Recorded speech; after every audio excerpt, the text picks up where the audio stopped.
ನಮ್ಮ ಇಲಾಖೆ KKDB ಸೇರಿಸಿ ಎಷ್ಟಾಗುತ್ತೆ ಸರ್? KKDB ಸೇರಿಸಿ ಒಟ್ಟು 873, ಅದು 440 ಟೆಂಡರ್ ಪ್ರೋಸೆಸ್ ಮುಗಿದೋಗಿದೆ. ಅವರೀಗ ಕೆಲಸ ಮಾಡಕ್ಕೆ ರೆಡಿ ಆಗಿದ್ದಾರೆ. ಉಳಿದಿರೋದು ಕೂಡ ಈಗ ಸೆಕೆಂಡ್ ಫೇಸ್ ಅದು ರೆಡಿ ಆಗ್ತಾ ಉಂಟು. ಬಹುಶಃ ಮುಂದಿನ ತಿಂಗಳಲ್ಲಿ ನಾವು ಎಲ್ಲ ಟೆಂಡರ್ ಕರಿತೀವಿ.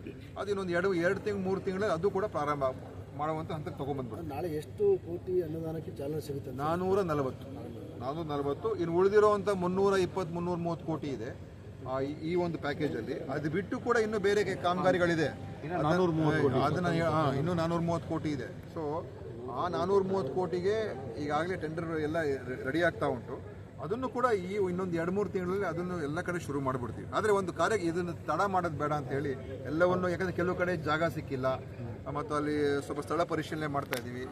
ಟೆಕ್ನಿಕಲ್ ಕೆಲವು ಇಶ್ಯೂಸ್ ಇದೆ, ಅದಕ್ಕೋಸ್ಕರ ಸ್ವಲ್ಪ ತಡ ಆಗ್ತದೆ. ಅದಕ್ಕೆ ಎಲ್ಲ ನಾವು ಕಾಯೋದು ಬೇಡ ಅಂತ ಹೇಳಿ ಇವತ್ತು ಮಾಡ್ತಾ ಇದ್ದೀವಿ.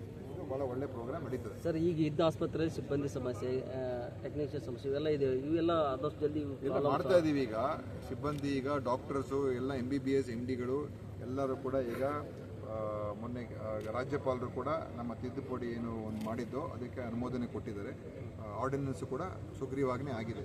ಸೊ ಈಗ ಎಲ್ಲರೂ ಕೂಡ ಎಲ್ಲ ಖಾಲಿ ಪೋಸ್ಟ್ ಡಾಕ್ಟರ್ಸ್ ಸ್ಪೆಷಲಿಸ್ಟ್ ಎಲ್ಲ ಫಿಲಪ್ ಆಗ್ತದೆ.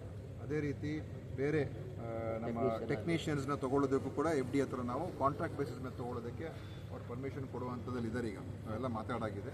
ಅದು ಕೊಟ್ಟರೆ ಎಲ್ಲೆಲ್ಲಿ ಖಾಲಿ ಇದೆ ಟೆಕ್ನಿಷಿಯನ್ಸ್ ಅವರನ್ನು ಕೂಡ ತೊಗೊಳ್ತೀವಿ. ಆಮೇಲೆ ರೆಕ್ರೂಟ್ಮೆಂಟ್ ಕೂಡ ಮಾಡ್ತಾ ಇದ್ದೀವಿ. ಸುಮಾರು 1300 ಈ ANMಗಳು, HIOಗಳು, ಆಮೇಲೆ ಒಂದು 850 ಫಾರ್ಮಸಿಸ್ಟು. ಅದು ಆ ಪ್ರೊಸೆಸ್ ಮುಗಿದೋಗಿದೆ. ಅದು ಫಾರ್ಮಸಿಸ್ಟು ಮತ್ತು ಲ್ಯಾಬ್ ಟೆಕ್ನಿಷಿಯನ್ 850, ಅದರ 500 ಚಿಲ್ಲರೆ ಈ ನಮ್ಮ ಕಲ್ಯಾಣ ಕರ್ನಾಟಕಕ್ಕೆ ಸೇರಿದೆ. ಅದರಲ್ಲಿ ಏನಾಗಿದೆ ಅಂತ ಹೇಳಿದ್ರೆ ಈ ಇಂಟರ್ನಲ್ ರಿಸರ್ವೇಷನಿಂದ ಸ್ವಲ್ಪ ನಾವು ಕಾಯ್ತಾ ಇದ್ದೀವಿ.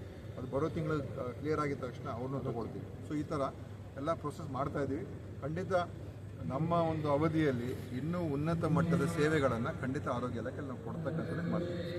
ಆಯಿತಾ? Thank you.